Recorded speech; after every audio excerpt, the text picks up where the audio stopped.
Hello, everyone. This is Doug Davis. In the Ask Doug uh, videos I'm doing, I'm broker in charge of Caron Realty. And today I wanted to talk about our shorelines in Hawaii, shoreline survey and shoreline issues, since that's becoming more of a problem these days. But first, I think I'll start with defining what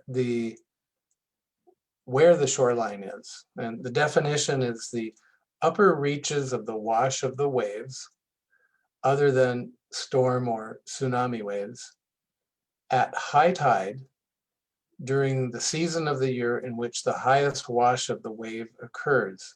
So for example, on the North Shore, it would be winter when you get the giant surf and the waves going up to the highest point. Usually evidenced by the edge of the vegetation growth or the upper limit of the debris left by the wash of the waves.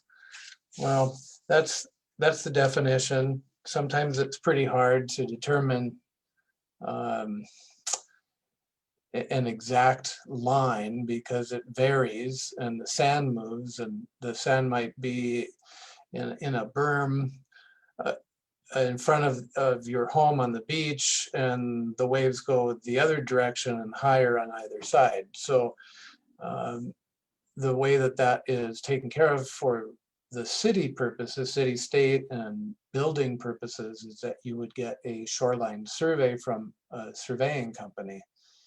And they look for the vegetation line, they look at the homes up and down the coastline and determine where that shoreline is, and then memorialize that with a survey and a sketch map showing the new dimension of the property. So it could grow out, the sand could accumulate. There are areas like Mokuleia in some places. I know of one home we sold a year or so ago, and there was actually a net gain of about 20 feet of sand in the front, and they did a shoreline survey and captured that into their lot. So there are areas that are adding. Most, however, are eroding with the higher tides, higher sea level rises, that sort of thing. Yesterday, I believe we had a 1.9 or 2.9 foot tide, which is higher than I've ever heard or seen. So we are having those issues. So when you sell oceanfront property, beachfront property, we usually don't get a shoreline survey. We'll get a survey of the street side and where the pins were put previously on the shoreline side, but not the shoreline survey. And the reason for that is because they cost a lot of money and they're only good for 12 months, 1 year. So you want to get that when you are ready to build. If you're going to do an addition, you need to have a shoreline survey so that you know where the setbacks are. So currently they have on Oahu a 40-foot setback from the shoreline edge as determined by the shoreline survey map. So whenever you're doing a remodel or addition or building a new home, you need to get that, and you need to time it so that you have it at the appropriate time when you're applying for your permit. And permits take some time to get approved, so you want to do it just as you're ready to submit your permits to the city for approval.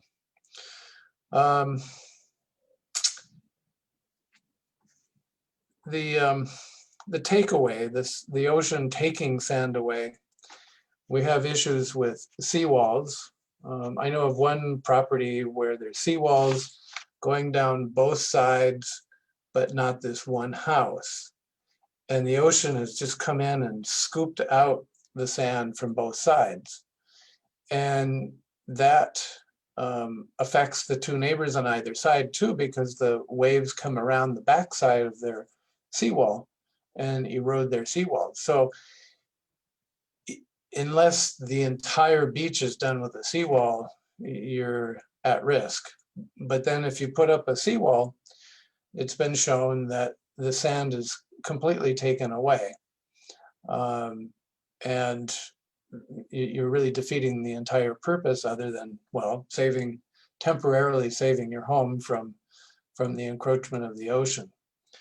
So what can we do? Well, my background picture here shows these rock walls built. This is Eva Beach. This is real close to the Pearl Harbor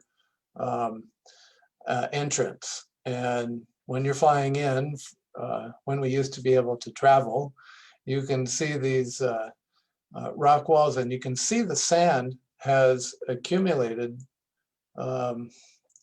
in the backside of that, because the ocean waves energy has been taken by the rocks and has allowed the sand to accumulate. And look at these beaches. It's huge, and it's far bigger than it is further down in front of Eva Beach proper, because of these groins that have been built. So we may see more of those in different places around Oahu.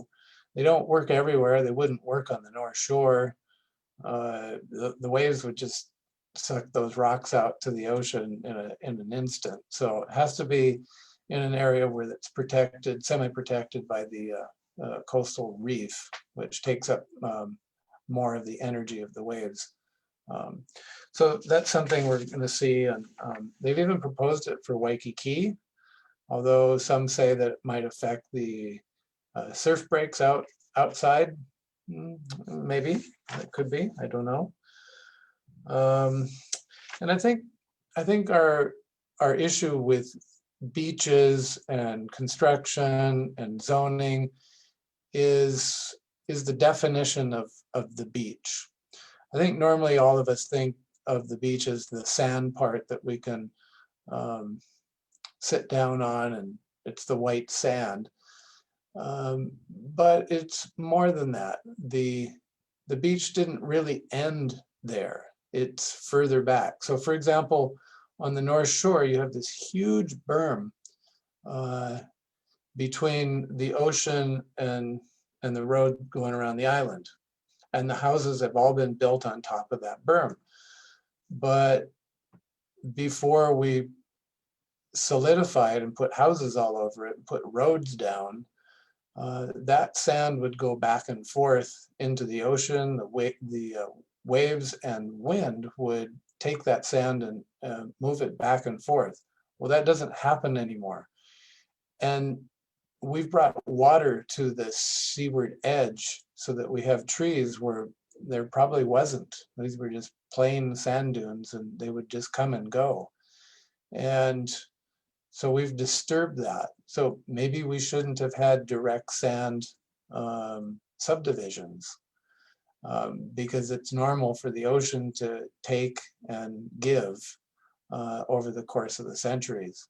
So we're dealing with that on a short-term measure, and we've added the 40-foot setback to allow the ocean to do some of that.